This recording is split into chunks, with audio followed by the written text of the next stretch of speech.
Today, we are going to have a nugget-filled session where we'll unpack the whole matter of flexible work arrangements. And I will be your host for today. And my name is Tamara Nelson. I'm the Chief Technical Director at the Jamaica Productivity Center. And we are the National Productivity Organization in Jamaica. We are tripartite. We have the Confederation as partners of trade unions, the Employers Federation, as well as the GOJ. And our mission is to assist the nation to be more productive, more innovative, and competitive through productivity initiatives, consultancy, advocacy, research and knowledge, and technical assistance. And today we'll be sharing some of these insights that we have with you, some of the lessons learned. We have experts here that are ready to unpack some of their knowledge with you so that you can have a better understanding of how to move forward and how to navigate. Because at the end of all of this, we want to strive, not just survive. We want to come out on top of our game and to look for the opportunities that exist even within a pandemic situation. So with us, I'll just quickly introduce my panel to you. We have representing the Ministry of Labor and Social Security, CTD Jennings, Ms. Diane Jennings. We also have with us Ms. Gillian Carrodus, who is the Divisional Director of Industrial Relations and Allied Services at the Ministry of Labor and Social Security.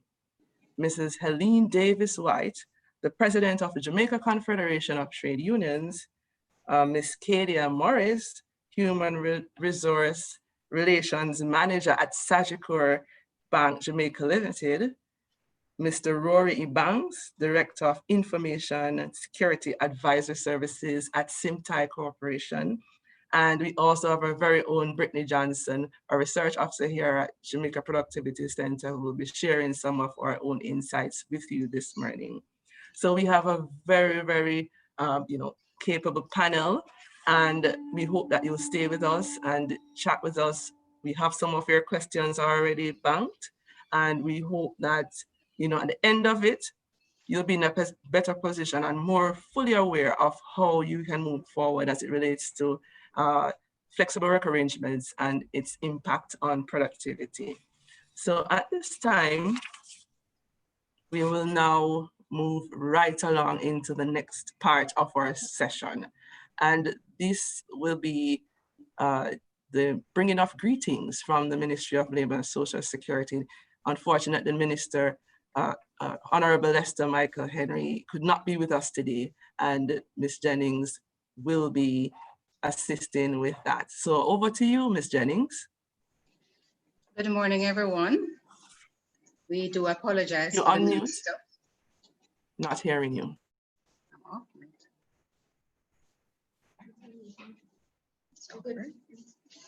Good morning, everyone. Are you hearing me? I am hearing. Are you hearing me, Tamara? You're hearing me? Okay.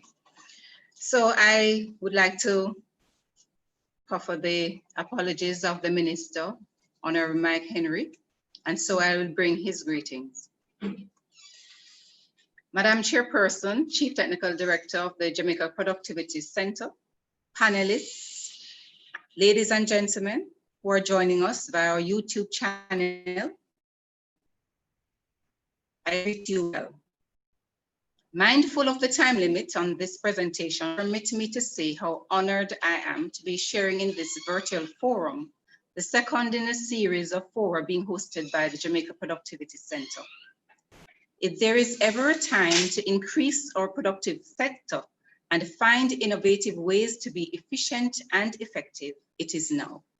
The COVID-19 pandemic has taken a significant toll on economies globally. The World Bank predicts that global GDP will contract by as much as 5.2%.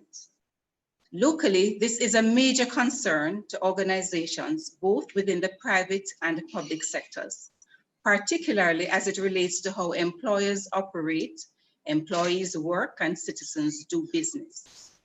Conversely, as a country, how well we effectively and efficiently utilize our resources during this time will be of critical importance. So when we talk about productivity, efficiency and effectiveness are distinctly inseparable components. It is simply a measure of the output you get from an input.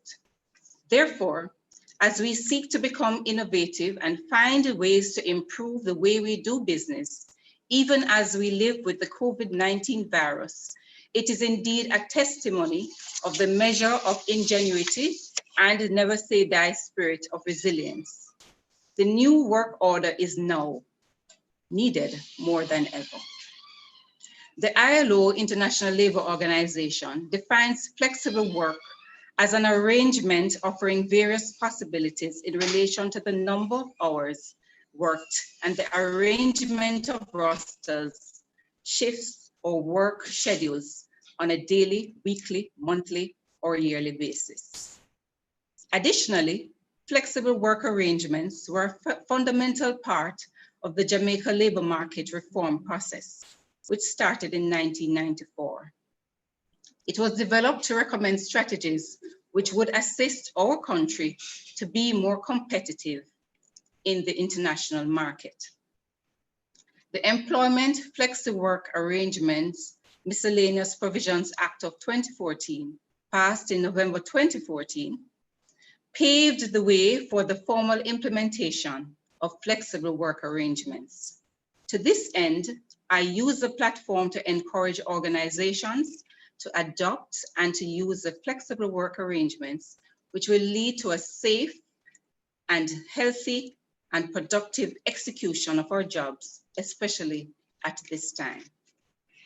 Being in an era where technology is advanced, there are several options to be considered when implementing flexible work arrangements. In fact, the International Workplace Group shows that 80% of workers in the United States would choose a job which offered flexible working hours. In our local context, the Ministry of Labor and Social Security is developing a telecommuting policy, currently in its draft stage, which will formalize the arrangements that would provide the worker with the opportunity to work from a site other than the central work site. In some instances, the worker could perform some or all of the work from his or her home. The Jamaica Productivity Center is currently executing a COVID-19 Productivity Impact Survey. The survey targets businesses and organizations operating in Jamaica. The preliminary results indicate that there is a 40% reduction of hours worked in the office, 20% of employees are completely working from home, 7% of companies implemented a flexible work site, and 33% introduced staggered shifts.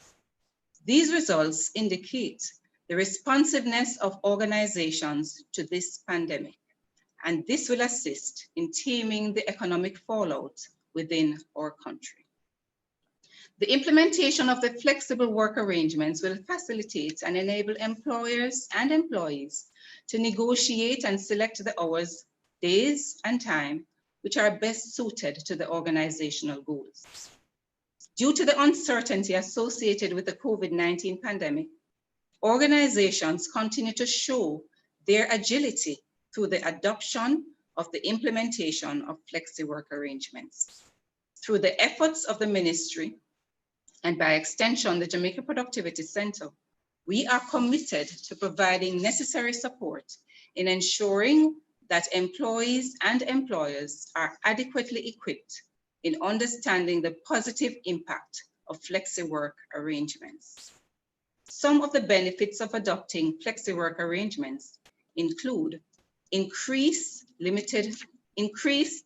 employment opportunities, increased productivity, and reduced labor costs.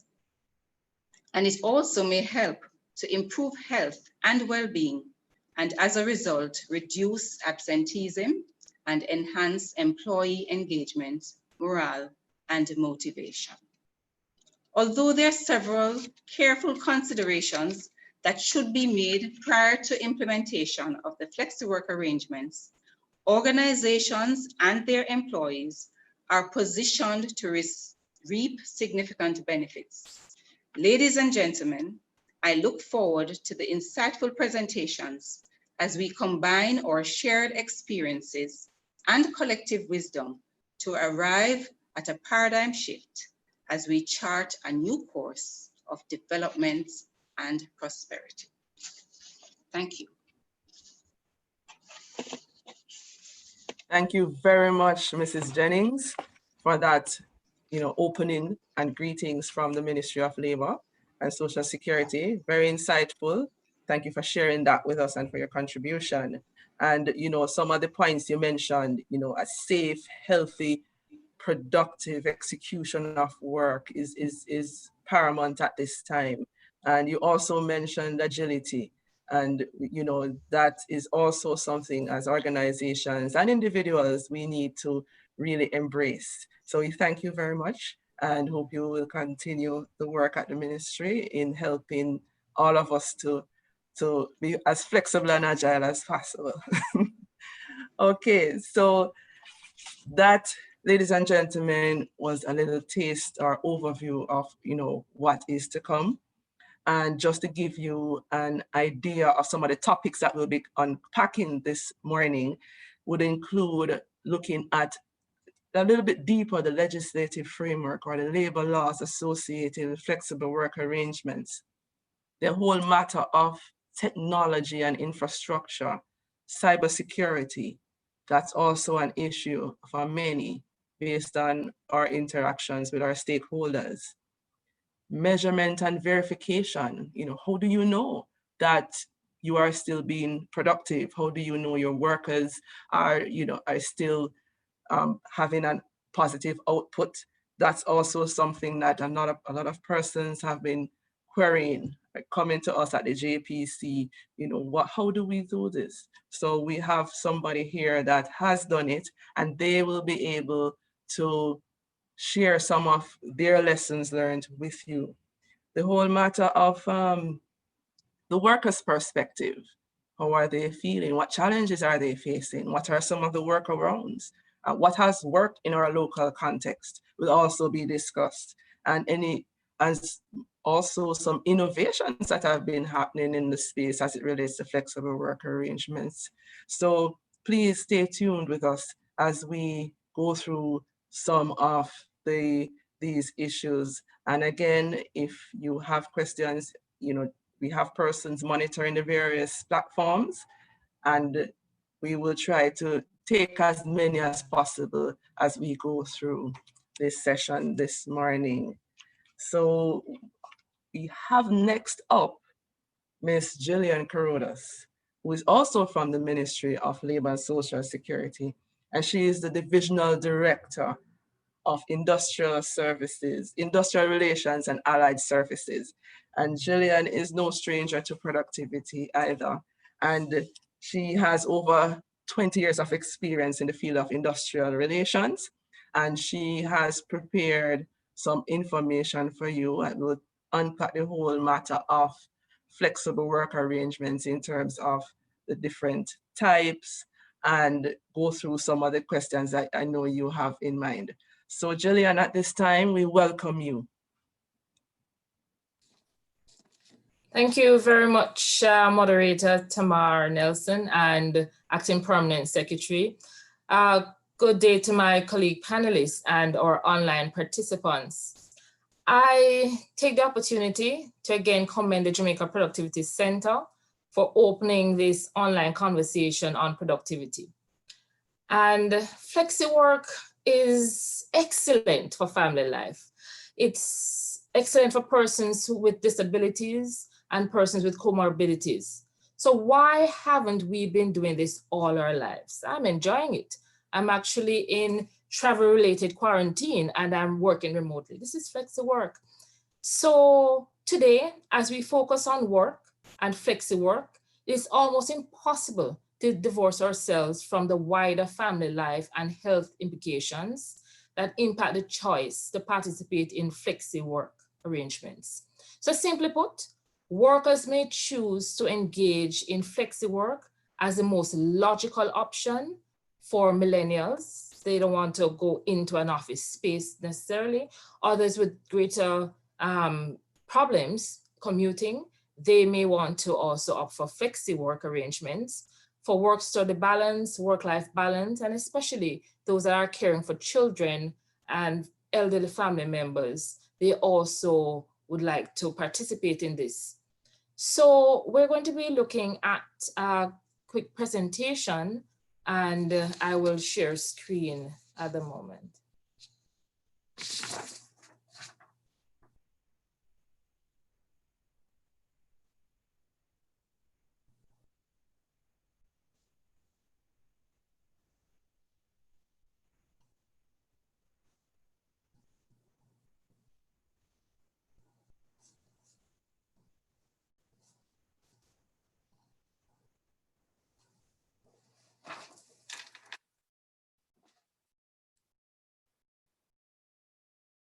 Can someone confirm that they're seeing my screen?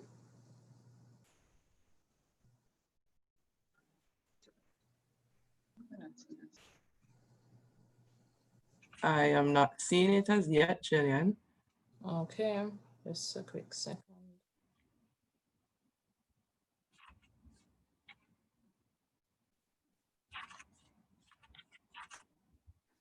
There we go. Okay, perfect.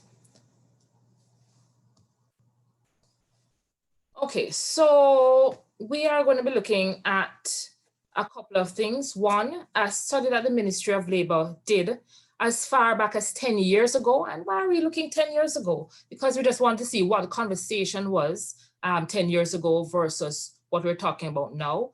We'll be looking at the legislative framework in Jamaica as created by the Employment Flexible Work Arrangements Act that was in 2014.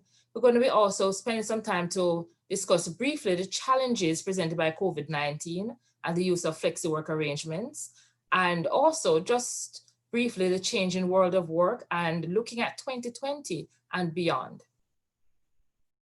So the objective of that study that was done by our Planning, Research and Monitoring Unit in September 2020 was really to look whether flexible work arrangements were feasible in organizations, whether they resulted in reduced expenditure, and whether they resulted in the reduction in redundancy exercises. And the definition of flexi work, I heard Permanent Secretary just mention it, and it really used the ILO definition that arrangements, flexi work really speak about arrangements offering various possibilities in relation to the number of hours worked and arrangements for rosters, shifts and other work schedules on a daily, weekly, monthly or yearly basis. So this study even expanded that definition to look at the choice of hours that people want to work, the days that they worked, and also the place of work. The two major types of flexi arrangements that was discovered was that people were using flexi time, that was a shift system, or compressed work weeks. But there are other types of flexi arrangements that were uncovered or unveiled by this study: job sharing, telecommuting, reduced hours through part-time work, banking of hours, staggering or dispersed hours, career breaks where persons wanted a few weeks off, you know, what we call no pay leave. So the benefits of flexi work arrangements as discovered by this study were for the workers as distinct from employers. And the workers pretty much said that they were experiencing more job satisfaction, motivation, and energy. And people need energy in the workplace. Their creativity was boosted and their ability to handle stress better. And it's work-related stress as well as stress relating to their home arrangements.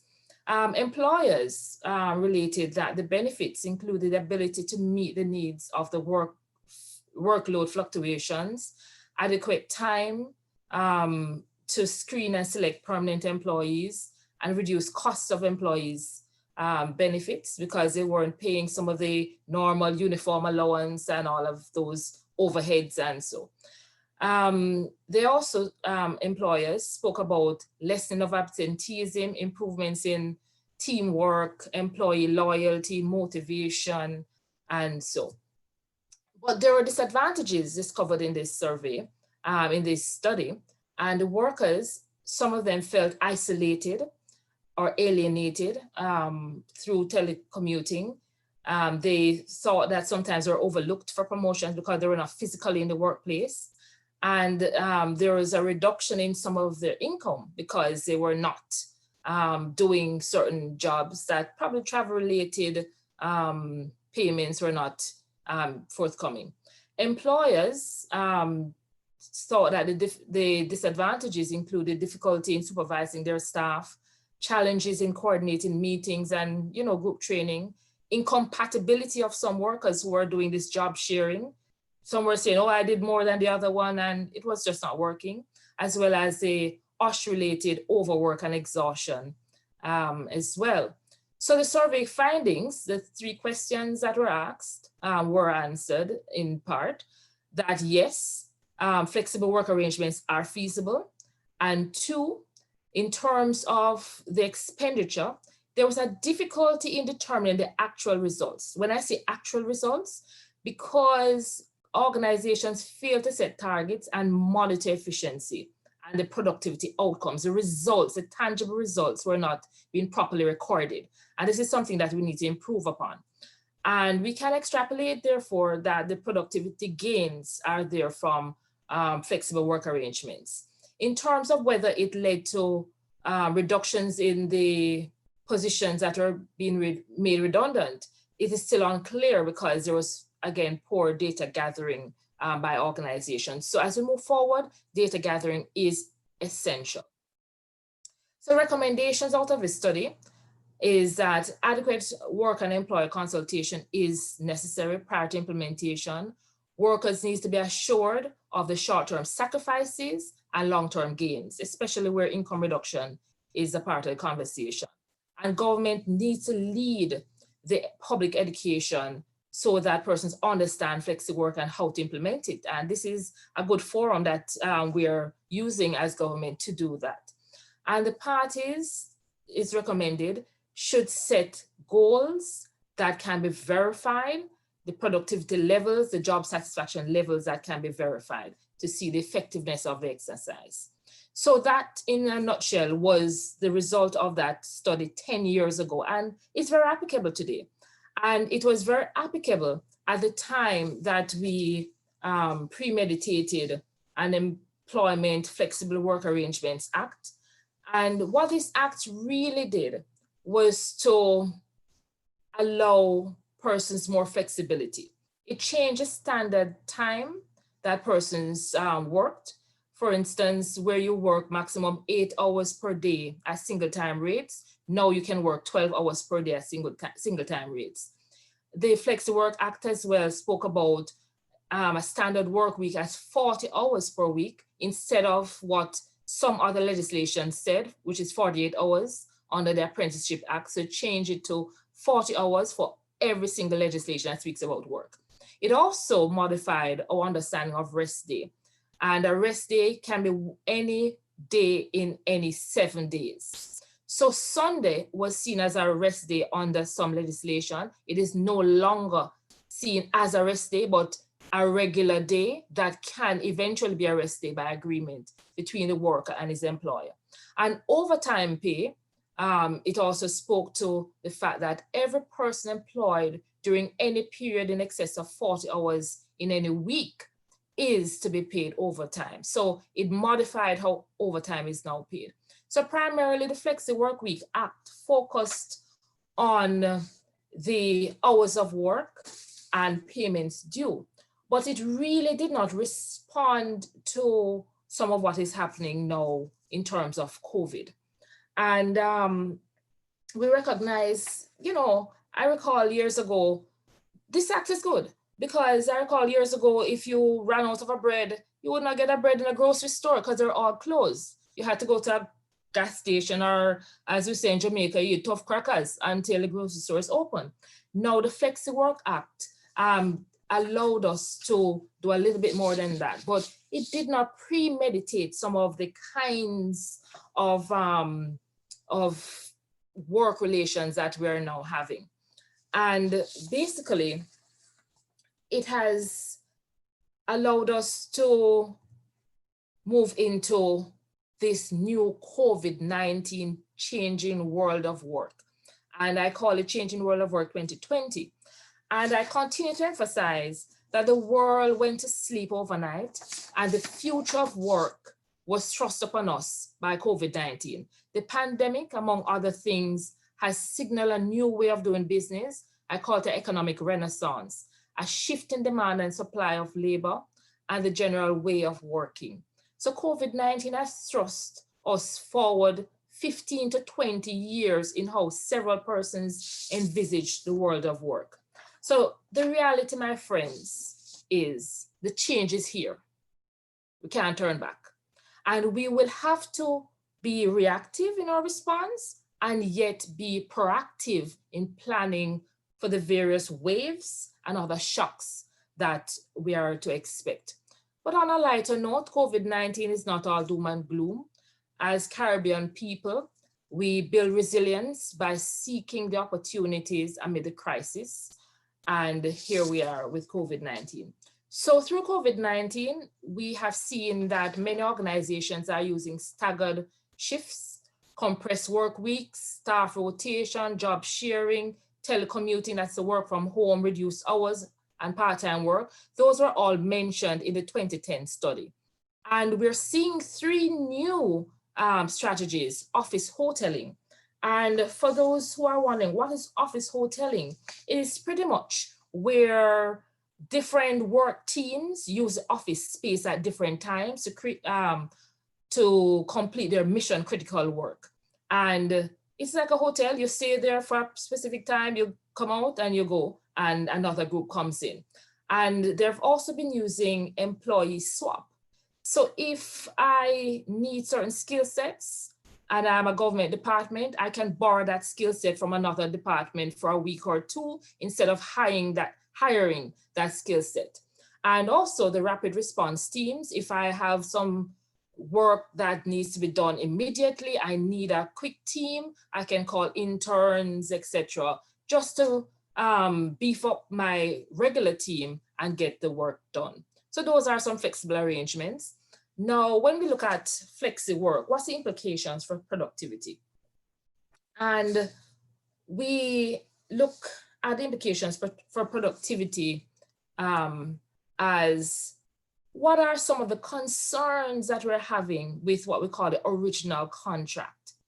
And what we're recognizing is that, and I'm sure the trade union will speak somewhat about this, that we're seeing growing temporary nature of jobs, that job security is being removed in some instances, and it is being referred to as gig work. There's also the inescapable use of short-term contracts and the implications for the original contract of employment. Persons are changing the contract unilaterally, and that should not be. And we recognize also that there are new methods of employee performance monitoring, which is not a bad thing, but we need to get it right. We are seeing also the absence of clear guidelines for recording punctuality. How do you record punctuality when there is no attendance book? You know, things like that.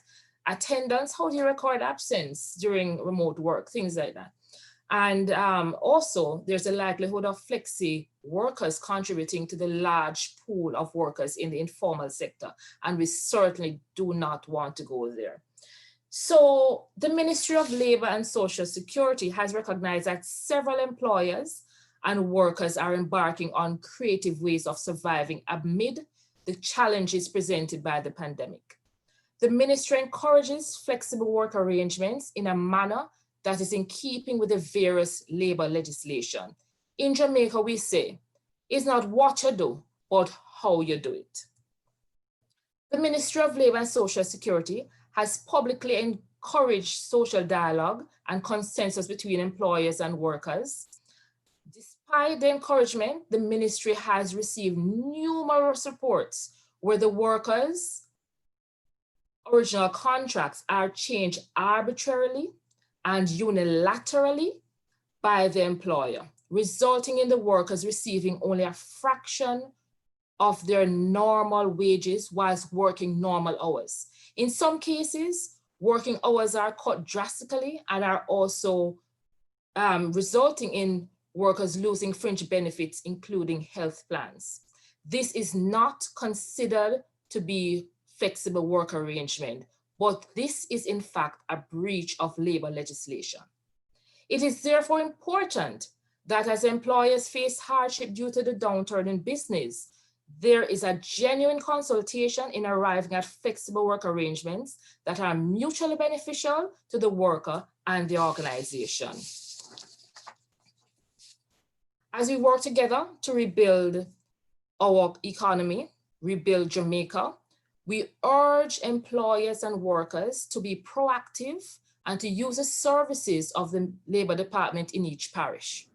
Our staff are available and ready to provide labor law advice and assist in resolving workplace conflict and industrial disputes arising from the demands of the changing world of work. Again, we encourage productivity and therefore support flexible work arrangements that are conducted in full observance of labor legislation. Thank you. Thank you very much, Gillian. That was an extremely powerful presentation. A lot of information there shared with us, from that study that was done by the ministry in 2010, still, having some powerful points for us to think about.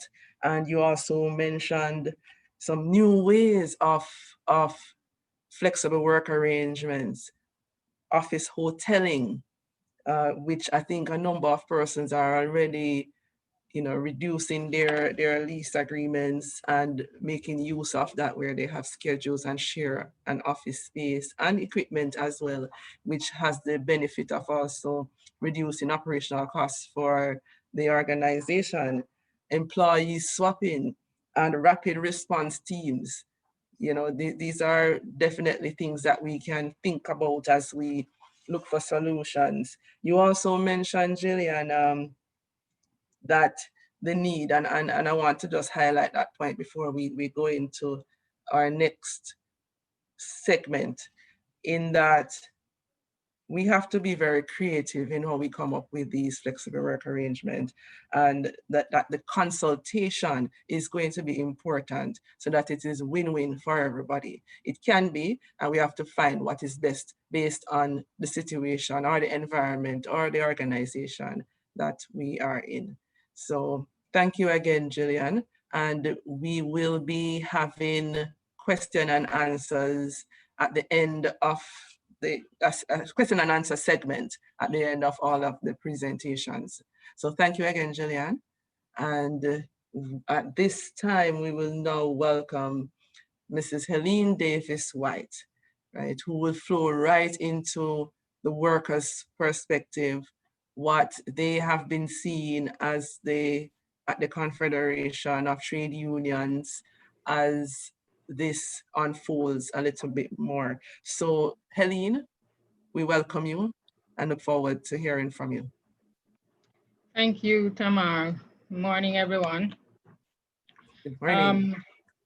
Just to say that the Jamaica Confederation of Trade Unions is indeed happy that we are focusing on this discussion this morning, because certainly COVID-19 and its impacts has led us to, again, and I use the word again because, as Gillian pointed out, this whole thing about flexible work arrangements is something that we have been looking at for a very long time in the Jamaican context, but it has certainly brought home to us the need for us to, as partners in the Jamaican economy, focus on flexible work arrangements because of what COVID has done to employment, has done to how we organize our workplaces, etc. So we think it's a very timely discussion. As would have been said before, the workplace has been changing over time. And because of the changing workplace that we have been seeing for the last decade or more, the nature of work has also been changing. And so it means that we have had to, as unions, along with our members, we have had to be looking at means of being able to ensure that we continue to have workers employed, but recognize that the situation has changed. So most of us would have grown up in an environment where we were really accustomed to what came out of the Industrial Revolution, which is the kind of factory floor kind of organization of labor. And we have recognized that that is not delivering the way we would want it to in the context of how we do business worldwide. And the whole issue of globalization has meant that we have had to, look closely at what we are doing, how we are doing our business in order to remain competitive. And so this issue of flexible work arrangements was something that as trade unions, we certainly bought into. It may be gradual, it may have been gradual, but certainly by the time the act was passed, the trade unions were on board. Just to point out that there's a point that Gillian raised that is absolutely important for us, that when we are looking at changing work arrangements, the whole issue of consultation is going to be key. And that is something that I think the law spoke. So it was not something that employers could just get up and change how work is organized without some consultation with workers. And we have found that where you have the consultations, you have fewer problems for sure, because you would have had those discussions and the pros and cons would have been gone into. And most times workers recognize the benefits very often outweigh the disadvantages. Just zeroing in on what has been happening in the era of COVID-19. We found that many workplaces would have had the concern of trying to continue delivering service while at the same time not exposing whether workers, clients, or the producers, exposing them to undue risk in terms of their of them contracting the COVID-19 virus. And so this whole issue of flexible work arrangements came back on the table. So we had to look at how work is organized and how in fact the services are delivered and how we produce the goods that we are producing. What we have found is that in many instances, through discussions with employees and their unions, we have been able to have implemented schemes which saw in many instances staggering of the work day. So that instead of having all your employees come in at one time, you stagger them and some come at one time and then they are relieved by another set that come at another time. What we have also found is that what has worked for some persons, for some employers, is this whole business of telecommuting, working from home. And of course, that is going to be dependent on what it is that the business is involved in doing and how they actually deliver services to clients.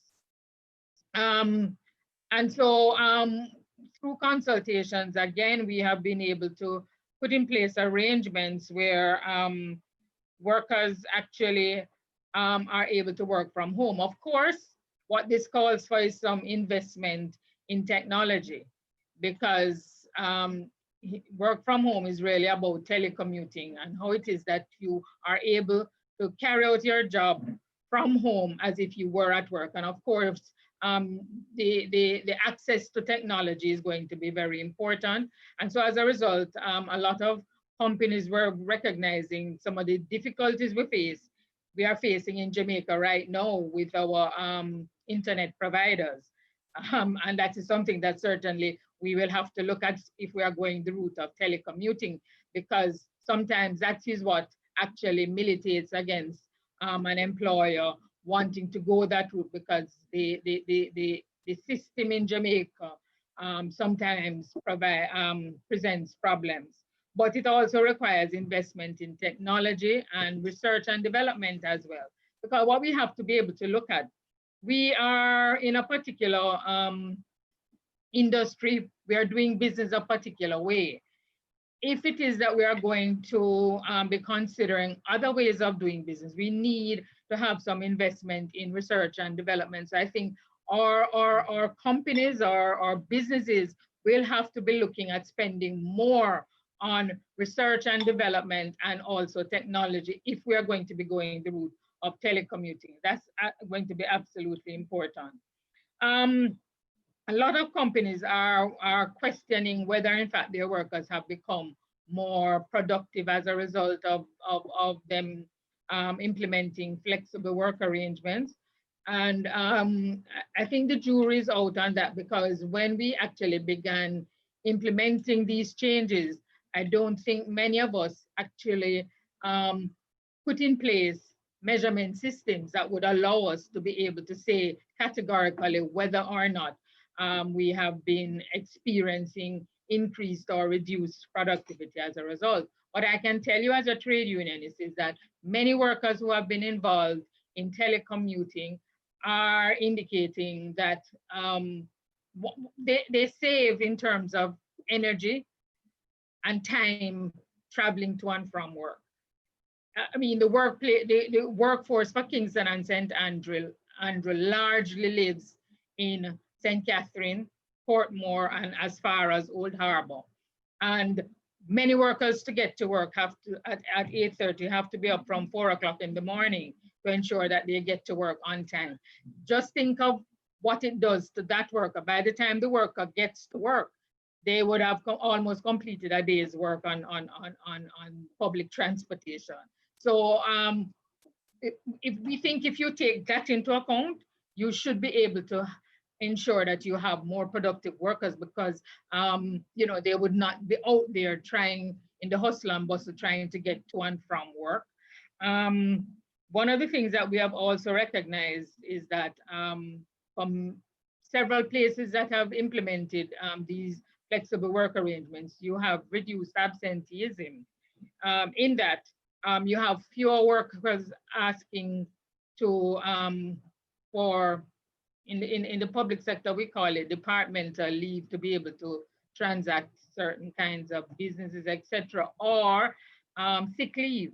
We have found that we have had reduced sick leave. In one place where I represent workers in the public sector, through consultations, we were able to agree to the workers working 24 hours on and 3 days off. And many of us didn't think it was possible that workers would agree to that kind of work arrangement, but in that particular workplace, it was possible. And we actually saw a marked decrease in sick leave, requests for sick leave.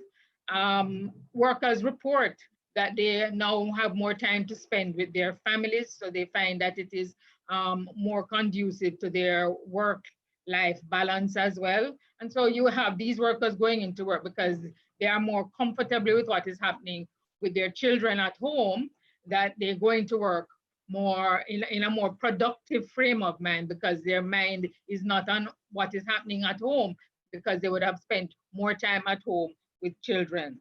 One of the things, though, that I would caution, because this is one thing that we had to agree to, exactly when does this 24 hours start? Because some of these workers were in receipt of certain allowances for traveling at certain times of the day.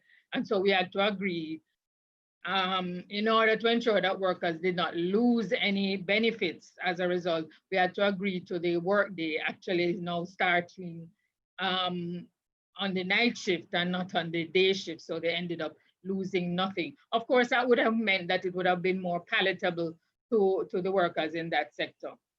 So I would say, all in all, as far as flexible work arrangements go, we think this is something that we need to focus on more, because the law that was passed tended to focus more on working hours and payment for overtime. Yeah, it did not actually go into the full gamut of all the modalities in terms of flexible work arrangements. What we have been finding out, particularly for younger workers, they are more amenable to these new forms of work arrangements. And so we are saying that what needs to be done now is that our employers have to come on board.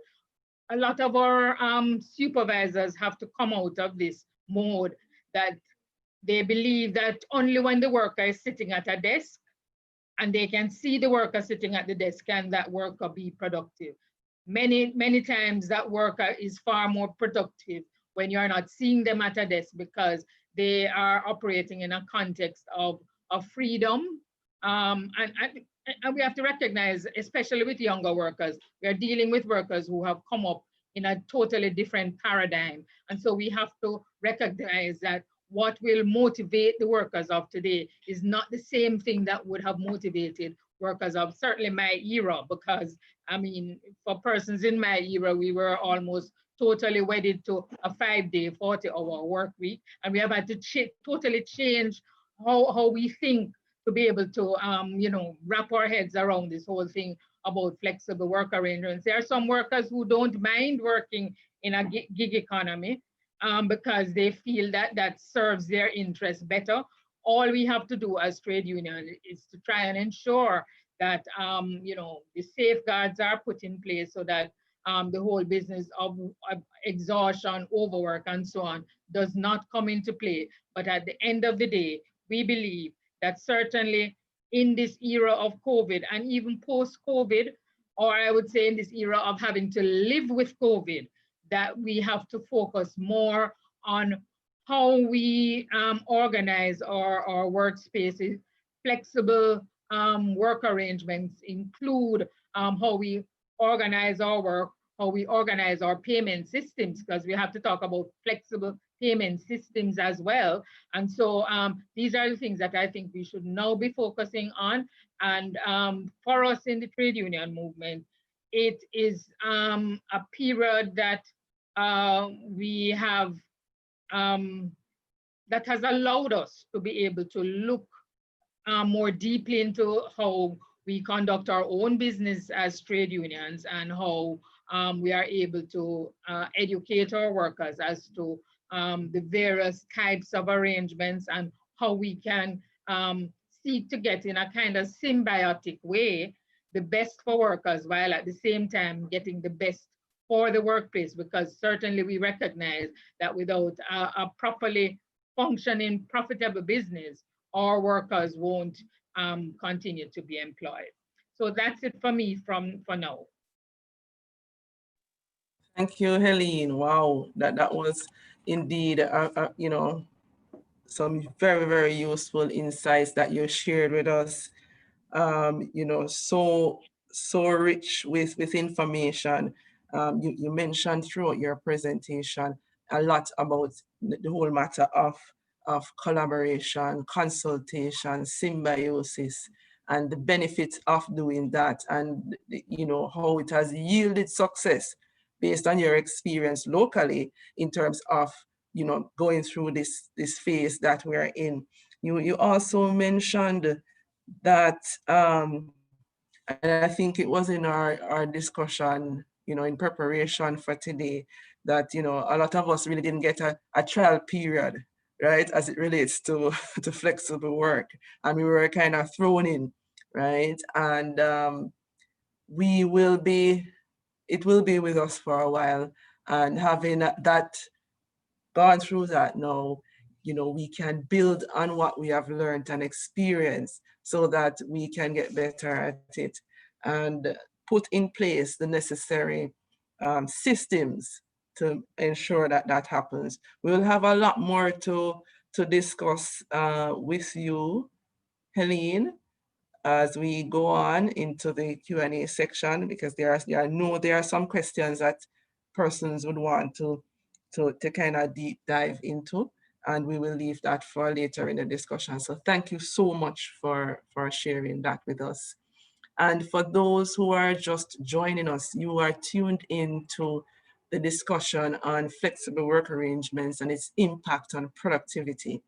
And we are about at the halfway mark in terms of speaking to our presenters, and we will be unpacking some of the issues and workarounds that we can actually thrive at this time and still remain productive, or even more productive than before. And to continue in our discussion, we'll now move on to, I think, both presenters so far mentioned, including our opening speaker. And that is on the matter of technology and infrastructure. And we have someone, Mr. Rory Banks, who is ready to share with you some of his insights. Rory has over 9 years of experience in information security and IT, right? IT auditing. And he has an MSc in cybersecurity from the EC Council University and a BSc in computer and information technology from our very own University of Technology. He is the Director of IT Security Advisory at Simtai Consulting Limited.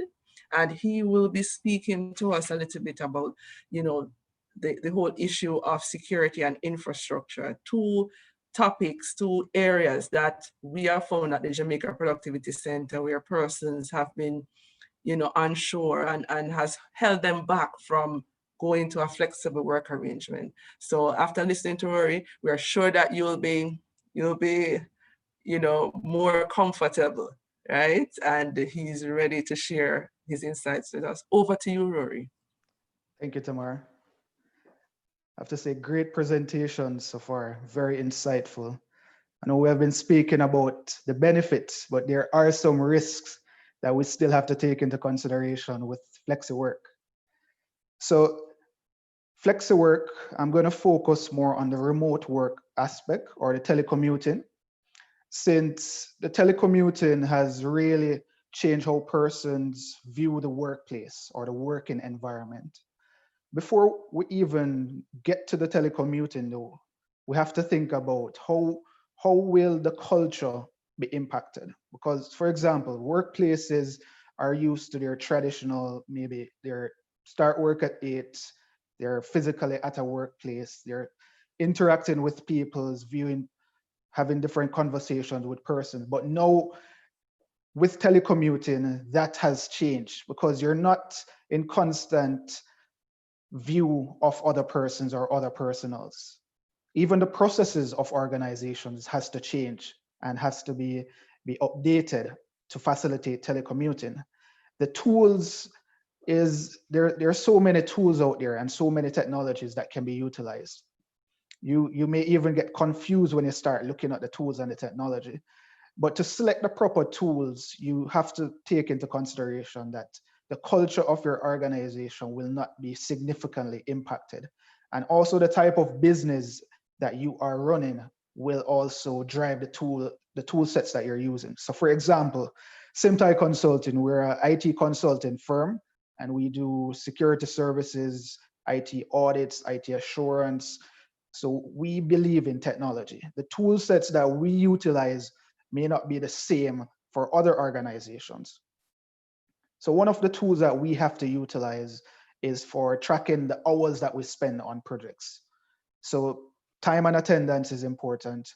How many projects are we working on and how long do you spend on those projects? Traditionally, you may speak about clock in and clock out. However, because we're in the consulting space, we have a minimum working hours per day. So we would say you can do 8 hours per day, but we don't restrict you to that 8 hours being between 8 and 5. If you want, you could work 4 hours now and then 4 hours in the night. And because of this whole COVID situation, and majority of our staff has been working remotely, we have found that they have actually been working even more than the 8 hours, because you're so embedded in the work environment, because you're comfortable at home, you're on meetings, you're doing your work in your space, in at your home, at your leisure. Some persons, they don't even have to put on a suit, they don't have to put on work clothes. So they end up getting embedded in the work. And we have seen that they've been working even more hours. So for us, the productivity has really skyrocketed. We have even have to be implementing different processes in place that if we see persons exceeding X amount of hours per week, we automatically give them a time off or a few hours off. So we would say, all right, last week we saw you working a 60-hour work week. Take this day off, get some rest. How prepared were organizations though for remote work?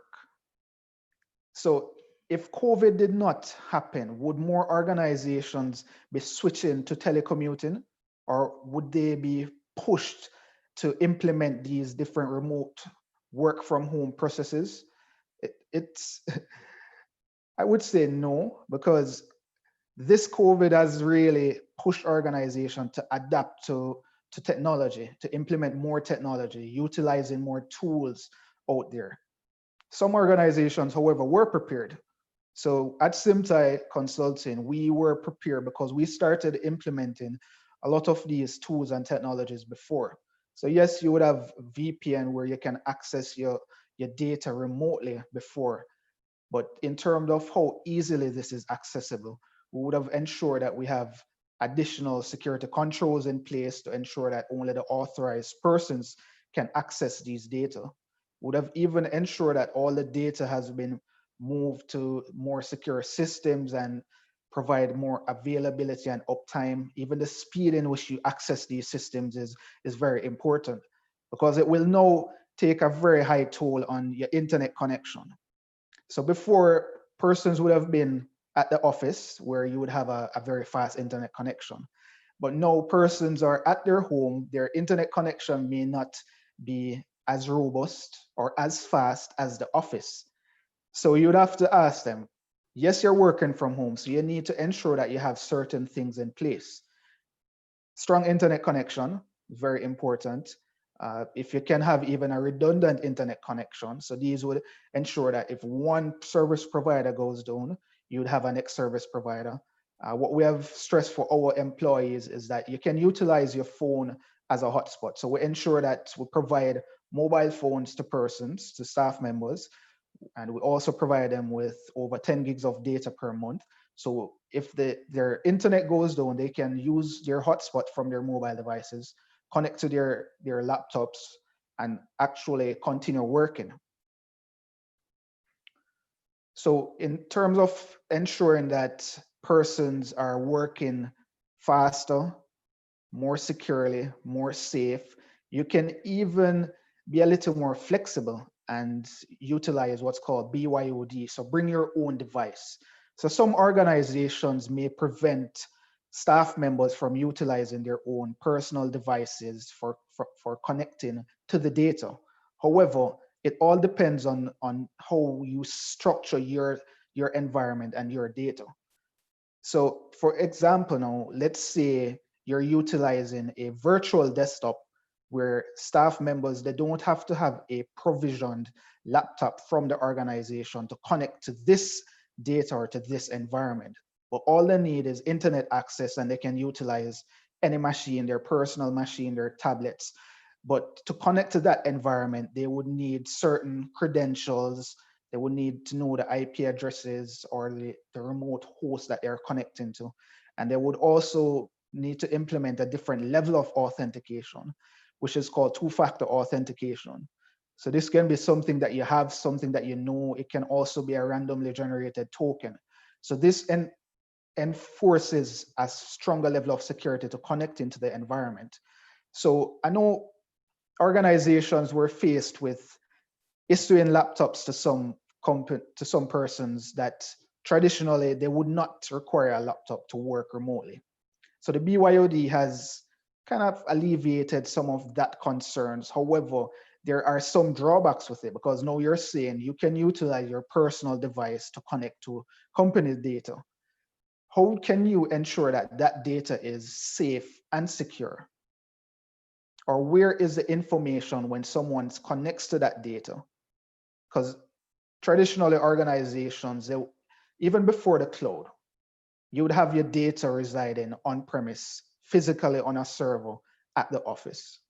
Not even VPN access you may get to connect to that data, because the organizations have the mindset that, hey, if the data is locally here, it's more secure. If we have to come physically to the office to connect to it, it's more secure. But with telecommuting, you are now opening up the space where you're accepting remote connections into your data. It could reside here in Jamaica, it could reside overseas, it could be in the cloud somewhere, but you have to enforce that you have different controls in place that you're utilizing to monitor this access and to control the data that's being accessed. So you could practice least privilege. Don't just grant access to the data because they work here. Ensure that persons or staff members only have access to data that they need. So you shouldn't give them access to every single thing. So practice least privilege access. Then DLP is our next technology or tool that will be heavily utilized. So DLP stands for data loss protection or prevention. So this ensures that specific data sets has controls in place. So you could look at data privacy. So someone should not have access to this level of data. Even if they do have access to it, how do you ensure that they can't copy this data and put it on their personal device? Or even if they're moving the data, are you alerted? Are you advised that someone has access to this data? Or even if you send the data to someone externally, to one of your customer, what are they doing with the data? With DLP, you can put restrictions in place so they can't screenshot the data, they can't print the data, they can't forward the data to anyone else. And this is tied into email, USB drive. So there are different means and ways that you can pull the data from your machine or from your environment. You would also like to implement tools and technologies like mobile device management tools to ensure that you can, so if you're issuing out a laptop, you need to ensure that it's hardened. So antivirus, anti-malware protections, because you don't want a case where your device gets compromised through a virus.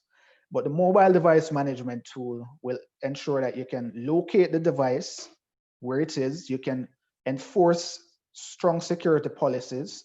So you can enforce stuff like password policies, ensure that you have to use a complex password, ensure that the device is encrypted. So even if the device is stolen or lost, you can either locate the device, or if you can't locate the device, then you would ensure that the data on the device is encrypted, so no unauthorized persons would be able to gain access to it. In facilitating the remote work, so yes, you have time and attendance, but you would also need to ensure that productivity is captured and is increased.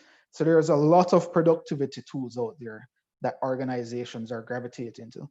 Even we currently, we're using Zoom at the moment to facilitate this conference, this presentation. And more organizations are using Zoom, WebEx, GoToMeeting, Microsoft Teams, and the list goes on and on and on. So there are so many different tools out there that you can use to collaborate, to ensure that you can communicate with your staff members, you can have open discussion, you can see persons. And yes, these tools are good, but what you need to ensure is that it's implemented in a secure manner also. So utilizing these tools, yes, but once you ensure that they're secure, then you should feel a little more comfortable to ensure that all persons within the organizations are familiar with the tool. They have training, so they know how to utilize these tools. They know how to identify that, hey, something is not right. So let's say we're hosting a meeting here and it should only be a private meeting between persons within the organization, and then you see someone else hopping onto this meeting.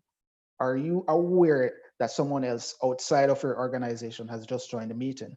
What steps should you do? Or what are the processes to protect? So should you stop the meeting immediately? Should you close the meeting? Should you report it to the IT personnel? So yes, even though you're working remotely, you still have to still consider securing this infrastructure, securing the ways that you connect and the ways that you operate. So we can't reduce security by facilitating usability. So it has to be a very good balance right here, especially with the telecommuting and the project management. So some additional items that we had to implement at Simtai is we have daily stand-up or check-in meetings with each of the team members. So we have different teams here, and we ensure that each day we have a meeting where we discuss the different tasks, the different activities that needs to be done. And this is tracked in a tool also. So we assign the different tasks, we put the due dates there, everybody comes together throughout the day, they would work on these tasks. And this is how you would track to see how productive are the different staff members. So are they accomplishing the tasks that they set out to do within the defined time? Or are they lapsing or not completing the task? So that's a good way to track it. If you have projects that are due on a specific date or a specific time, how do you monitor to ensure that staff members are working to meet these times? And the productivity tools will assist with that, and the project management tools. So some good examples are Asana, Microsoft Planner, Trello.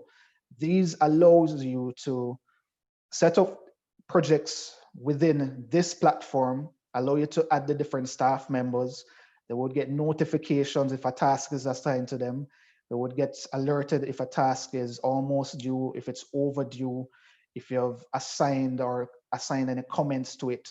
So these tools really help you how to be more productive, help you to track to see what is occurring, and it really will increase the productivity and the whole collaboration. So yes, organizations have to change how they view the technology, how they operate, but you still have to ensure that security is configured and considered within everything that you do, because cyber attacks have increased and the use of technology now has also increased. So since COVID, more and more organizations have been utilizing remote tools, remote work from home tools and technology. So for example, Microsoft Teams, Google Suite, these tools have increased exponentially in terms of the use. So we have to ensure that it is secure. And yes, we're working remotely, but there are some tips that you should always consider when you're working remotely. So strong passwords is a must. If you can, ensure that there's a password manager that you use or a password vault to record your password. So don't write down your password. So yes, you may say, yes, I'm working remotely. No one is beside me. No one is here. It is my home. You may write down your password on a paper. That is not secure, or that is not safe, because what if you have visitors? What if you have someone coming over to your house, then they see that password? Or what if you even throw away that password and it gets into the garbage bin? Someone may be looking in the garbage bin. So it's always good to not write down your password. So the use of password managers have increased also, because this provides a secure way of sharing the passwords, recording the passwords, ensuring that you're using strong passwords. So this ties into the whole remote work from home. I also spoke about two-factor authentication. So this just adds an additional layer. So yes, you have your password, but also the two-factor authentication would add a next layer for you to authenticate or for you to grant access to users remotely. VPN access. So the VPN access is also critical, because you're working remotely and you need to ensure that wherever you store the data or wherever IT has the data, that you can access it and that you have legitimate access. So if you can access a data remotely, that means that an attacker can also try to access that data remotely. So you need to ensure that if you're using a VPN, so that's a virtual private network, to gain access to the data, that this is configured securely, safely, it is encrypted, it is restricted to only the authorized persons, and you can add more restrictions in place. So even if you VPN into the network, you restrict how much data that one person can access. And you also need to ensure that you have logs and monitoring in place to ensure that the data that's being captured or that is being accessed is recorded. So all your devices needs to be up to date. So your laptops, your mobile phones, your firewalls, your storage mediums, all of these needs to be continuously up to date. Because traditionally, persons would have connected to their devices and IT would be responsible for ensuring that it's up to date. So you have your laptop, and when you come into the office, you may get updates. No, you may not come into the office space for months or for weeks. So this update still needs to occur. So over VPN, you may push these updates remotely, or you may enforce policies that once you have internet connection, your machines or your devices can be continuously updated or up to date. You need to ensure that your Wi-Fi network also is secure. So your home Wi-Fi network.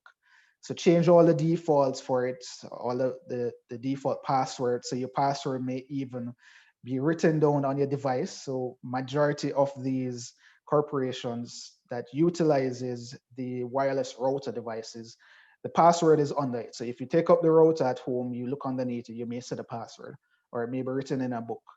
And these also have default credentials. So ensure that you harden these Wi-Fi networks. You practice secure video conferencing also. So I typically advise clients and our staff members to use a headset. So you don't want to have conversations or a video conference call and just speaking out everything, and persons can hear both lines of communication. So if they're just hearing you speak, then that is not so bad. But if they're hearing the full conversation, then they will know the question that you're answering to. And what is also important is that we need to ensure that staff members are trained and there's a strategy in place. So yes, COVID kind of affected how IT would have planned to roll out these remote work facilities, but we still need to ensure that a strategy is in place to ensure that we are fully protected and that we're operating securely in terms of how we facilitate the remote work from home. In essence, I find it very interesting and excited to facilitate the remote work from home. We as an organization at Simtai, we will continue to practice this because we have seen the improvements and the increase in productivity. And yes, there has been some impact in other areas. So again, culture has shifted a little bit, but there are benefits for it. So after post-COVID, there may be a hybrid approach that more organizations will adapt. So it may not be a full telecommuting where you work continuously remotely, but maybe you come into the office a few days and then you work remotely. But the infrastructure has to be robust, it has to be secure. And depending on the size of your organization, there may also had to be upgrades done to the devices, to the firewall. So the firewall may have only been able to facilitate 10 users, but now you have 50 users working remotely. You may also have to purchase additional licenses, more tool sets, faster computers, or you can even go to the cloud and spin up more servers faster. So these strategies has to be planned out, and it is best to ensure that they are implemented securely. Thank you. Thank you, Rory. We heard you. That I think we feel like we just got our masters in data security. And I'm sure based on the responses I'm seeing so far, that persons are benefiting from the discussion. And I hope you have your pen and paper and you were taking notes, and if you did not, we will be having the recording available to you after this session has ended, so you can listen again and share it and get all the points that Rory just mentioned. We thank you, Rory. And I think we have some questions for you in the Q&A. You can check your WhatsApp and you will see some of the questions that persons have been asking so far. As we will move along, we do have another another presentation for you, and this time it will be from Kadian Morris, who is at Sagicor Bank Jamaica Limited as the HR Relationship Manager. Kadian, we want to welcome her. She has a master's degree in human resource development from the University of the West Indies and has over 16 years of experience in the field.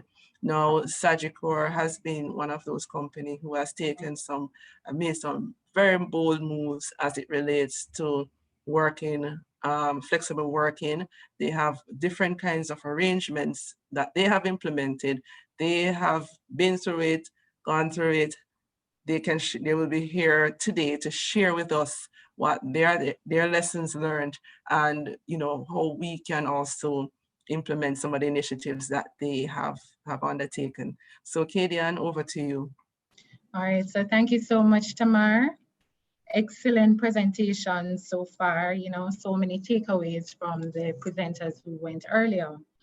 Now, let me first start by, thanking you for having invited me to this panel, and just want to say a special big up to my Sagicor family, who is also tuned in as we speak.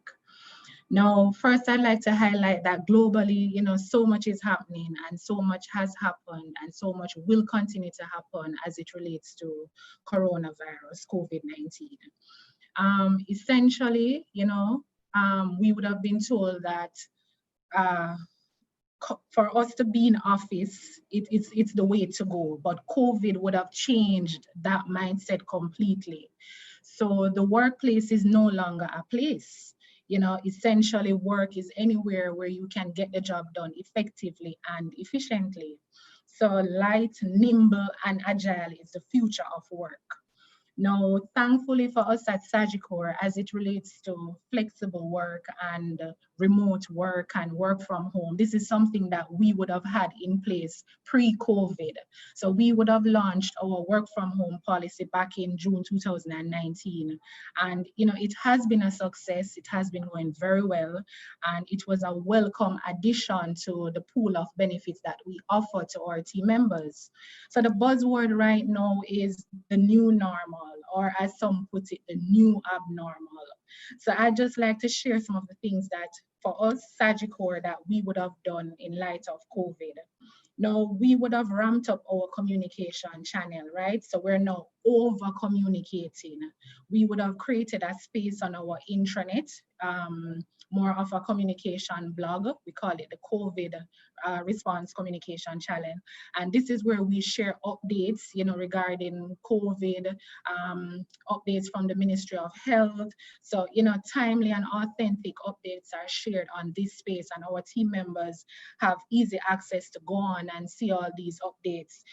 We remind our team about sanitizing, wearing of the masks, and so on. We would have also updated our business continuity and our business resumption plan. We had a robust online training session in place prior, and with COVID coming on now, we would have ramped up our training sessions. We would have also automated and digitized some of our processes, and also to share as it relates to remote work and telecommuting, we would have had approximately 40 to 50% of our workforce working from home. So this is all in aid of keeping the safety and well-being of our team members at the forefront of our minds. Now, I'd like to share with you some of the things that we would have done to assist our team with managing this flexi work, this remote work, and this work from home. So as I said earlier, we would have ramped up our training session. So we had done some training programs. which was the secrets of working from home. And, we would have looked at some of the struggles as it relates to remote working, managing your time, accountability. We would have provided our teams with tips. We would have said to persons, when you're working from home, you're remote working, you need to treat it the same way as if you're coming into office. So, don't just lay in the bed in your pajamas and say you're working on your laptop, dress up, show up, put together your structure and so on, and, make it just as if you were in office so that you can be productive. We would have also had other training programs like managing change, strategies for effectively leading remote team. And this one in particular was geared towards our people leaders, because of course our people leaders are out there in the field helping the team to manage this new normal. So those are some of the things that we would have done as a company. Now, as it relates to productivity, Tamara, I know you're interested in how we were able to manage productivity. So normally for us at Sagicor, we have our performance appraisal system, and we have our assessments mid-year and we have it at year-end. The success factor assessment tool is what we use at Sagicor to assess performance.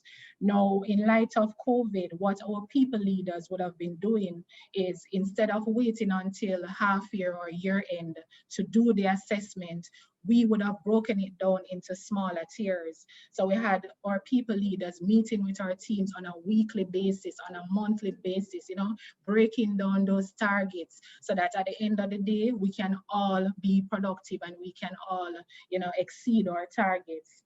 And just to share that some of the feedback from the team members are that with this remote work, this work from home, they're now better able to focus, they have less distractions, the phone is ringing, team members walking in, clients walking in, and that sort of thing. So, the distraction would have been on a lesser level, so they were able to focus more, and so they would have been more productive.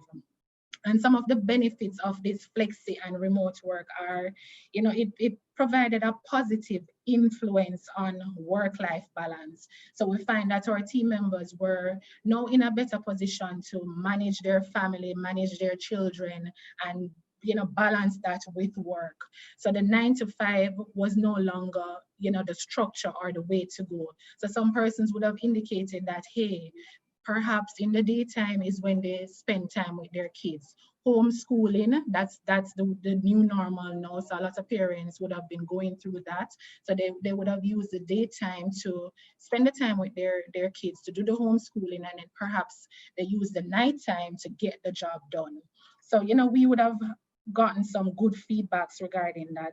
We also would have been made aware of, there's a higher job satisfaction as it relates to flexi and remote work. We find that team members, they now feel as though their work life it's not scheduled to this 9 to 5 structure. So, they have more time to balance work and family. So they feel as if they're more satisfied as it relates to the job. Also, as I think Helene had mentioned earlier, with this flexi and remote work, we would have seen, a lower employee turnover, lower absenteeism, and predominantly greater organizational commitment. I'm not sure if you would have seen our president and CEO, Mr. Zaka, would have shared in the public that based on our financials for half year, we would have, in terms of our profits, we would have gained over $4 billion in profits. So it just goes to show that our team has been productive. We have been providing exceptional client service to our clients, and as a result, we're reaping the benefits in the profits. I'd also like to mention that, no system is perfect. So even with the flexi and the remote work, we would have also seen some challenges. So our team would have shared, the technology and the connectivity hiccups. Sometimes the internet connection is not the best. So, they would have had some challenges regarding that. Unfortunately, our frontline and our client-facing team members would not have been able to benefit from remote work. For obvious reasons, they would have had to be in office to assist clients when they come in. Some persons would have also mentioned, the distractions, the neighbor dog barking, that sort of thing. So there were distractions as well as it relates to remote working. As a company, we would have also assisted our team members in terms of the training programs that we would have put on, the mental health. May was Mental Health Awareness Month, and we would have brought on psychologist Dr. Windell Abel, to just share and help our team members to, cope in this new normal. So many persons initially weren't dealing with it well, the anxiety, the uncertainty. So we brought in Dr. Abel, and he was able to assist in terms of providing some nuggets, to help the team to go through this process. So those are some of the things that we would have done. As it relates to innovation, so for Sagicor Bank, we would have taken the opportunity to launch our virtual onboarding system. So this is where we're looking at onboarding our clients virtually. And on the Sagicor Life side, we would have launched our eLife online platform, and that allows clients to purchase life insurance online. So those are some of the things that we would have done prior to COVID, and we want to ramp up the innovation as we go along. So pretty much that's where we are as a company, as it relates to flexible working, working from home, and remote working. Thank you so much for that, Katie. And again, excellent work you are doing there at Sagicor, and excellent examples shared with us. And I am sure I'm seeing some of the questions here coming through for you. And we will get back to you on that one. Thank you so much for being here and for sharing with us this morning. All right, so moving right along, because the time is going, and I want to get to the questions so that persons, we can get those answered by the panelists. We will move right along to our next presenter, who is none other than our very own research analyst here at the Jamaica Productivity Center, Ms. Brittany Johnson, who will be just quickly sharing some preliminary findings with everyone based on a study that we are conducting at the Jamaica Productivity Center. Brittany, over to you. Thank you, Tamar. Okay, so Jamaica Productivity Center embarked on conducting a study on the impact of COVID-19 on business across Jamaica. And so we developed a survey, and so far we have gotten about over 50 responses so far. We're still in the data collection phase. So I'm just gonna show you now, Brittany, some of the results. Yes.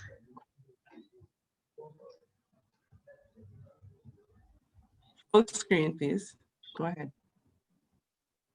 Yes, the results that we would have received so far.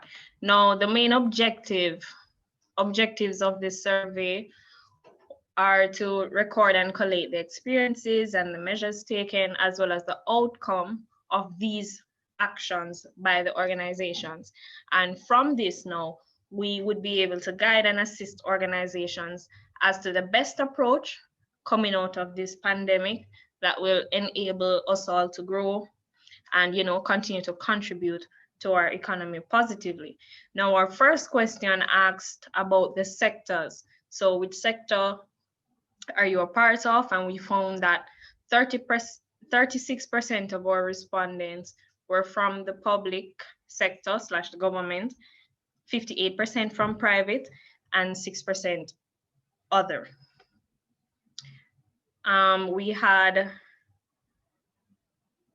3 of our respondents falling under the food industry, 10 under the manufacturing, none from mining so far, 1 from wholesale and retail trade, 2 from tourism, 6 from financial and insurance services, 4 from construction and real estate, and 27 would fall in the other category. This can look into agro-processing, automotive areas, and persons would have listed their other industries that they would have fallen under.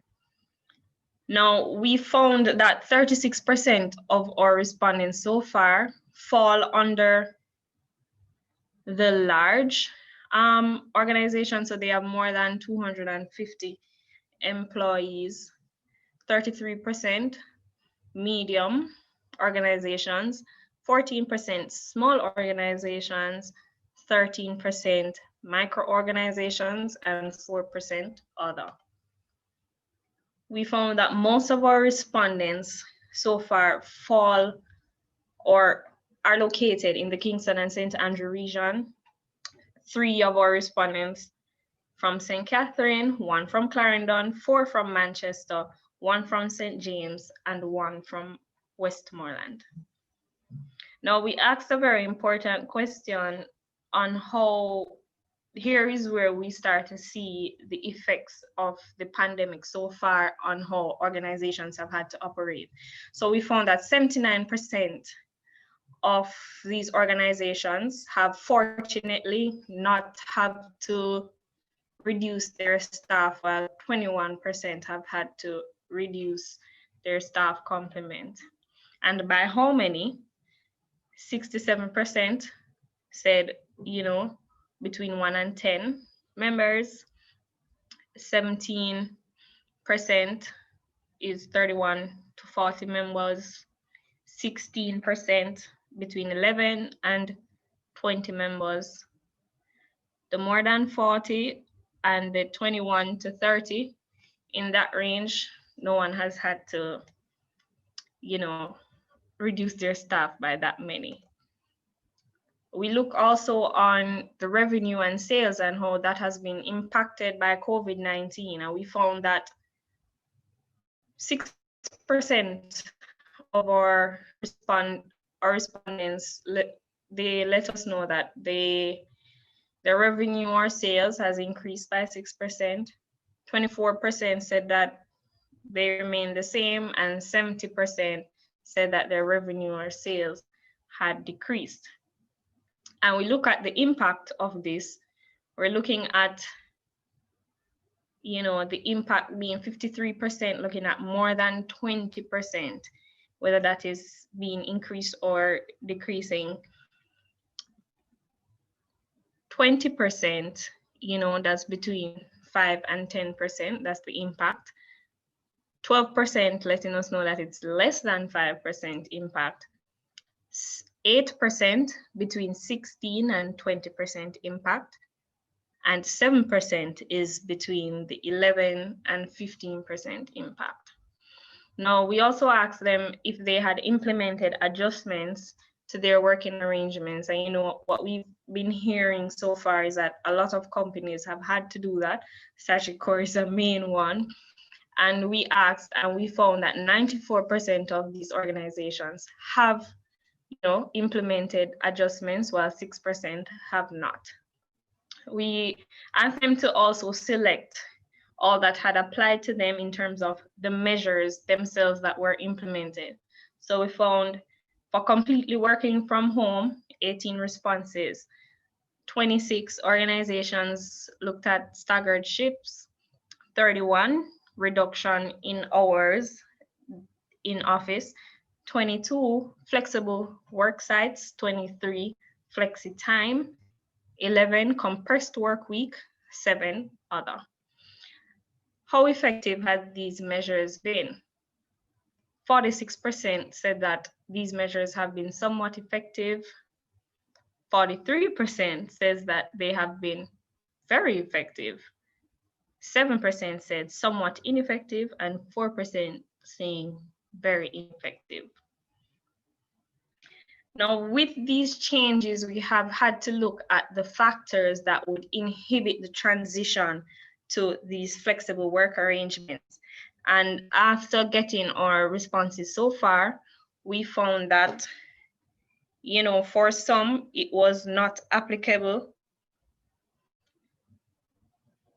So 9% of our responses showed that there were no factors that were inhibiting them, so that was not applicable to them. 7% looked at cost as a factor. 3% looked at social distancing as a factor. 21% looked at mindset as a factor. 1% looked at the unbalanced workload that would arise. Another 1% looked at the generational gap. And 6% looked at the unreadiness of leadership.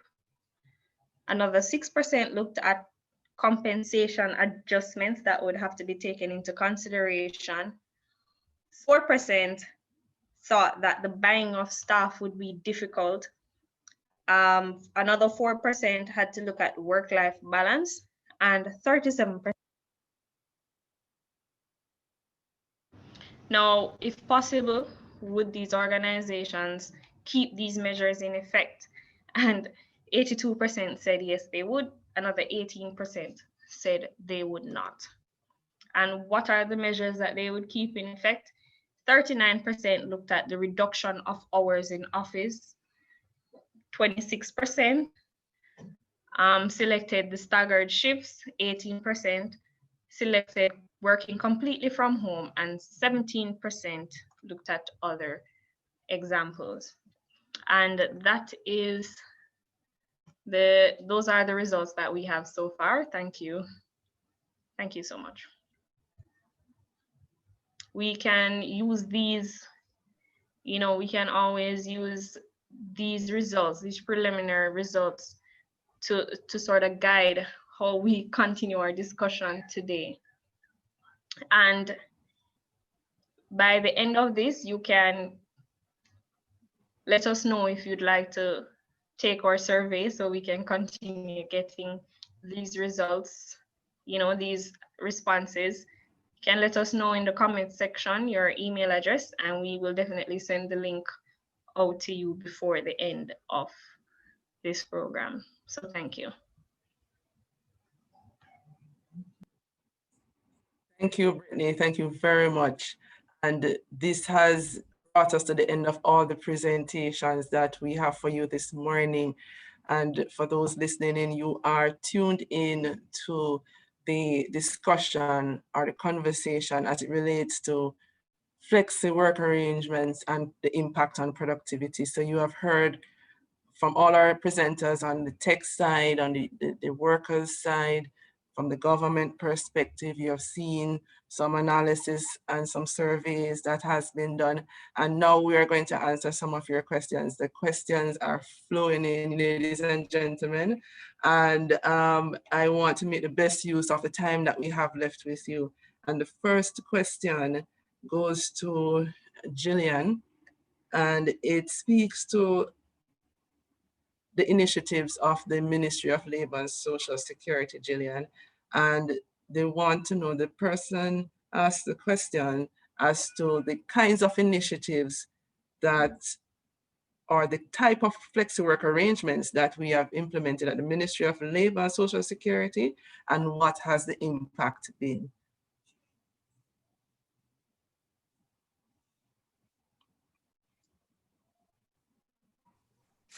Okay, thank you very much, Tamar, and thanks to our participant for that question. The Ministry of Labor and Social Security, like all the organizations, have had to look at what can we do to embrace this flexible work arrangement. And we have done many, many things. We have had staggered and still have staggered shifts. And we recognize that even persons using the staggered shifts have used what we call ride share. Those who would have commuted by public transportation are now doing a ride share with their own colleagues. We have done telecommuting like we're doing now, because I'm thousands of miles away from Jamaica and we are at work. We have tried the rotation of staff, especially during the COVID lockdown in the parish of St. Catherine. We had to do it in order to survive. We also in some departments have had the rapid response teams. For instance, in industrial relations, we are currently, as we speak, taking on interns to help us with some of our customer service because of COVID. We have many persons seeking our services and we're taking on additional capacity temporarily to deal with some of that. And the list goes on. We've been doing telemeetings just like this, webinars and developing policies to work safely in office and also as we do our field work for inspections and so. So there's a myriad of things. I could speak for a very long time on that. And it's been very, very successful, and we will be measuring them in a more pointed manner as well. Thank you, Jillian, for that response. And I think that you have answered it quite adequately. And I am seeing a number of questions coming in, and possibly you can stay online and start to answer that question as it relates to flexible work arrangements and our education and our school system, how schools can benefit and how applicable is flexi work arrangement to schools. I have a number of questions, varying types, but that's the essence, from all of the participants that have asked. So could you speak to that? Yes, flexible work arrangements can work in every single sector. Flexi work requires us to think outside of the box, to be creative and innovative in how we work. The world of work is changing. And certainly in the education sector, the conversation is, do we send children back to school, in-person school, or are we going to be having a mix of online school and in-person school? Which means that it reduces that commute. There's a staggering of attendance as well, where in some schools they're considering some, the older or the higher grade children going to school as the time required in terms of their class time rather than for all day school. We have actually seen where the use of technology is increasing. Not all children will be able to learn online, and each educational institution has to look at what is the mix that works for them. But I also have thought about, why is it we're not having Saturday and Sunday schools by choice? Why does it have to be Monday to Friday? Flexi work week has changed Monday to Friday, and Saturday and Sunday are work days. So I don't know, it might not go down well with many persons, but it is a by choice kind of suggestion. And we can look at a lot of other initiatives. For instance, I mentioned the rapid response teams. How are we using the teacher trainees as interns to help with that workload? Because yes, we're going to have smaller class sizes because of physical distancing. We need to look at all the resources that are available to us. I do know that the Ministry of Education is doing a lot of different things, and globally, ministries of education are doing many things. So we need to learn from each other and to see how things work, look at best practices, and so as we look at flexible work arrangements. So yes, flexible work arrangement is for the education sector as well, universities to preschools. Thank you, Jillian. Helene, you wanted to say anything on this question on the education and schools?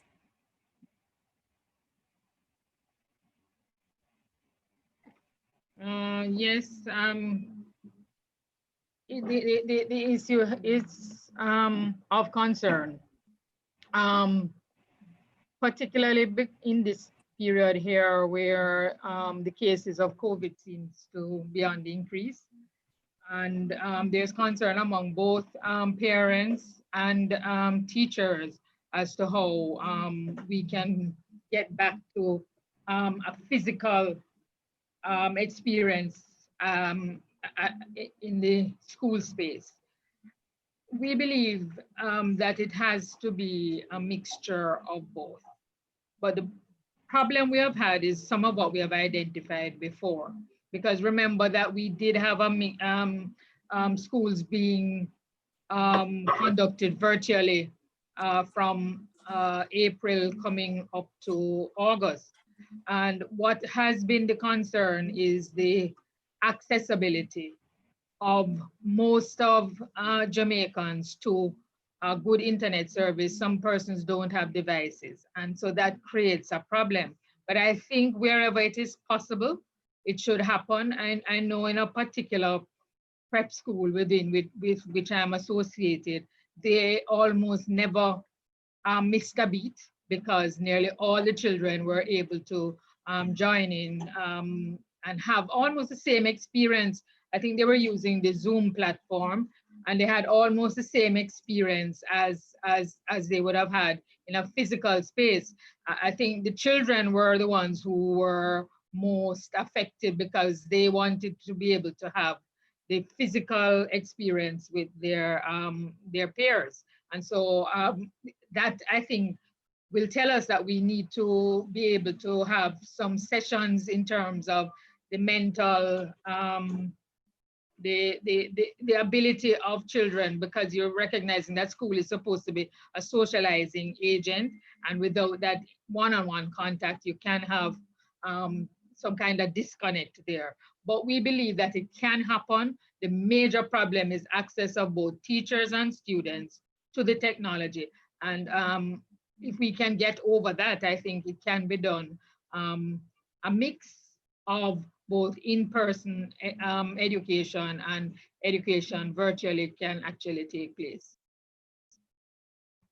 Thank you so much for your response, Helene. And I have another question for you before you go, and that is, what are the unions doing to help their members to adapt to the change in work structure for an acceptance of Flexi?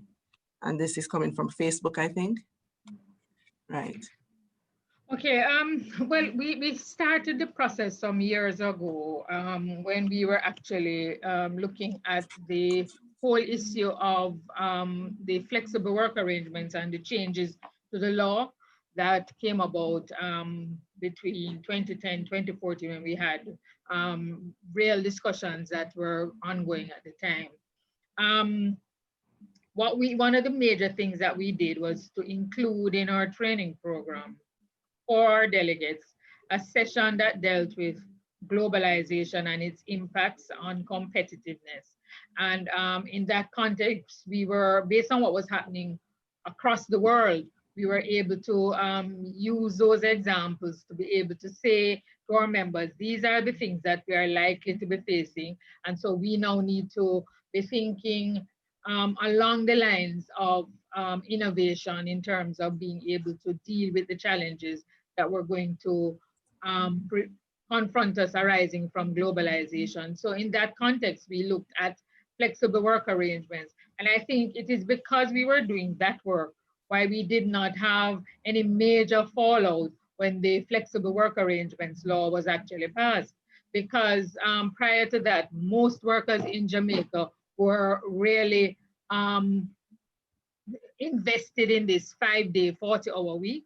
And because it came with changes to how they were going to be compensated, it could have created severe problems in the labor market, but it didn't, because we were able to prepare delegates and officers for what was likely to happen in terms of how workers were going to be compensated. And so, but what we recognize is that coming out of this period of COVID-19, that we will now have to develop a program that is going to be looking at flexible work arrangements in a more fulsome manner, so that we as negotiators and our delegates at the workplace will have the benefit of understanding and recognizing the full gamut of modalities in terms of flexible work arrangements. So those are things that we can in fact discuss when we are looking at what is happening in the workplace and our ability to be able to lessen the impact on workers if we are able to use these modalities. So that is something that we are actively doing now, trying to amend our program to look at the full gamut of flexible work arrangements. Thank you, Helene. And you did mention in your presentation how quickly as a group you all pivoted to the needs that were impending as within your membership. So that's excellent work, and continue with the good work. The other question we have here is for Kadian. And the question is, since Sagicor has implemented flexi work arrangements, what has been the most important takeaway from this initiative?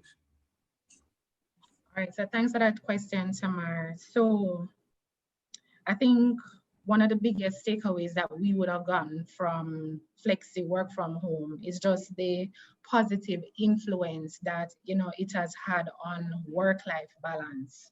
So we would have all been accustomed to the 9-to-5 hustle and bustle. The invention of remote work, work from home, flexi work has freed up that space in terms of allowing persons to be better able to manage their time with their family, manage their time with their children, and to balance that with work.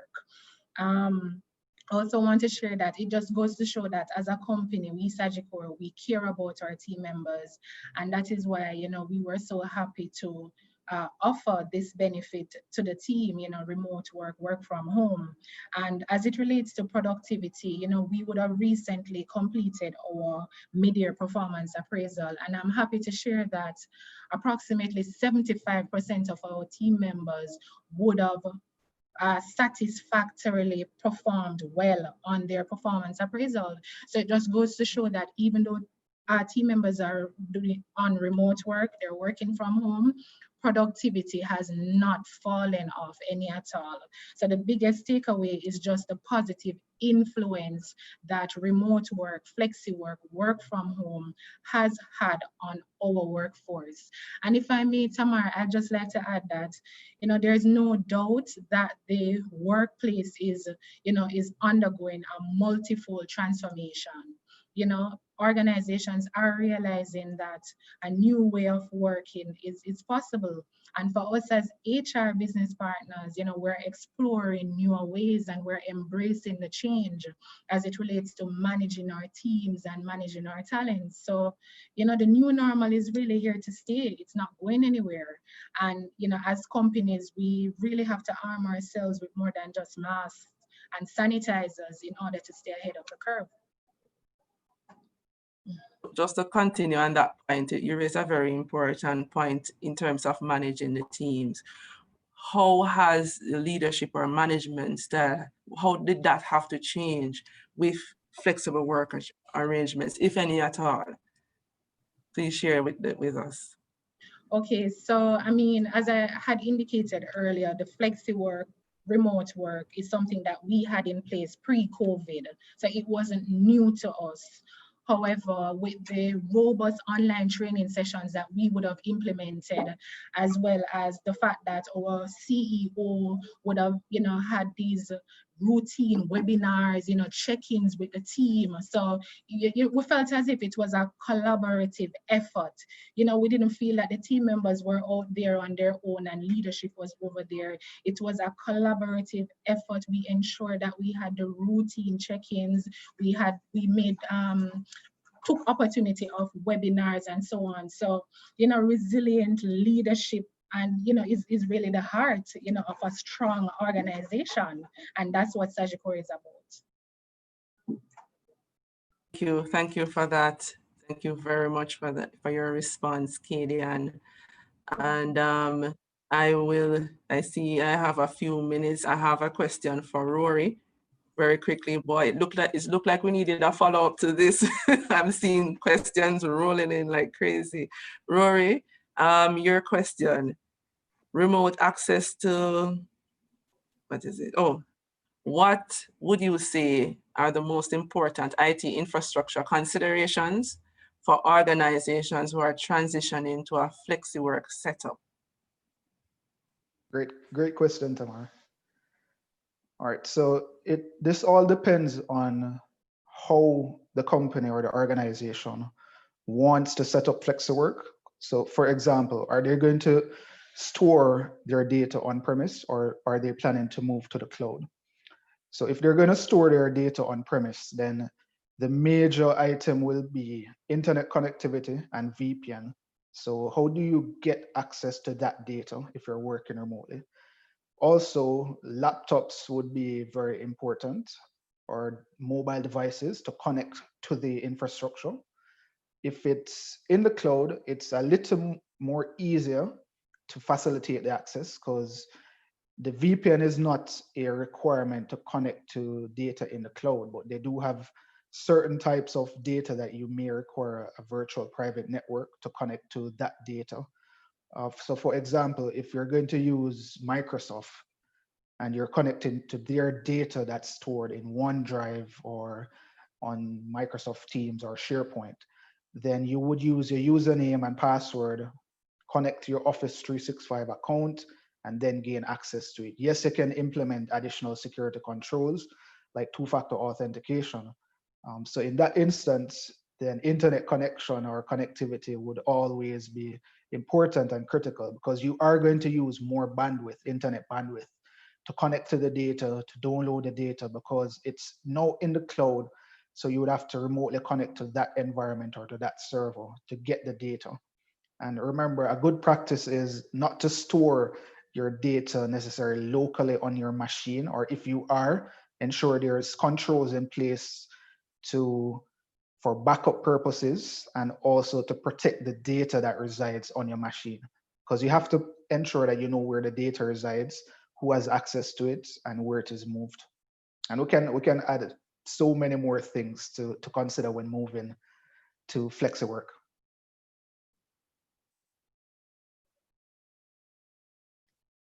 Thank You're you muted, so much, Tamar. Rory, for your, yes, you're hearing me now? Yes, we're hearing you now. Yes, thank you so much for your response.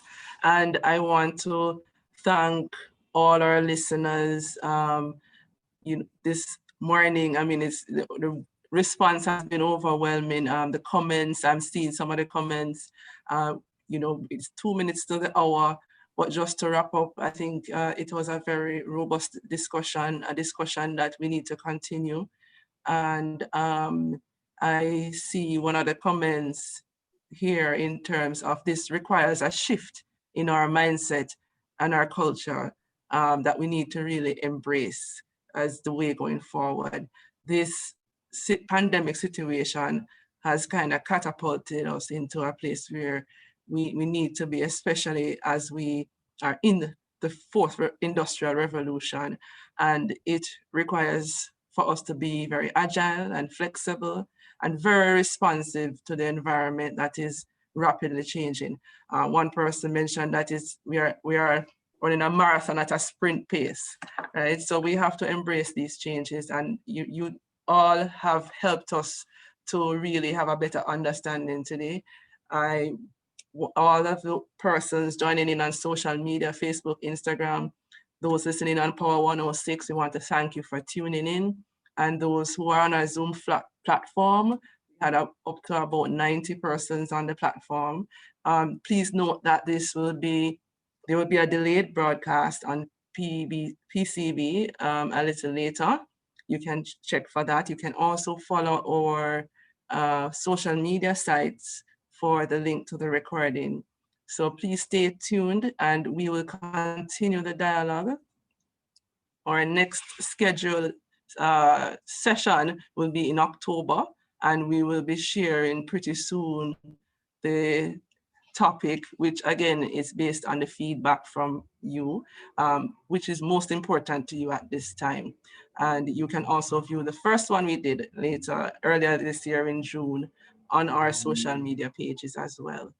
So again, thank you all for tuning in, and please continue to have a good day and walk safely, walk good. Thank you. Unmuted. Well done, well done, well done. Bye, everyone. Bye, Thank you for the Rory. session. Yes. Yes. Thank you all. Yeah, Thank you to all the presenters. Thank you, Michelle. Thanks, Tamara and team. Bye, everyone. Bye, Good job, everyone. guys. Thanks for having us. Thank you. All the best. Bye, everyone. Thanks. Thank you, Ms. Jennings. Bye.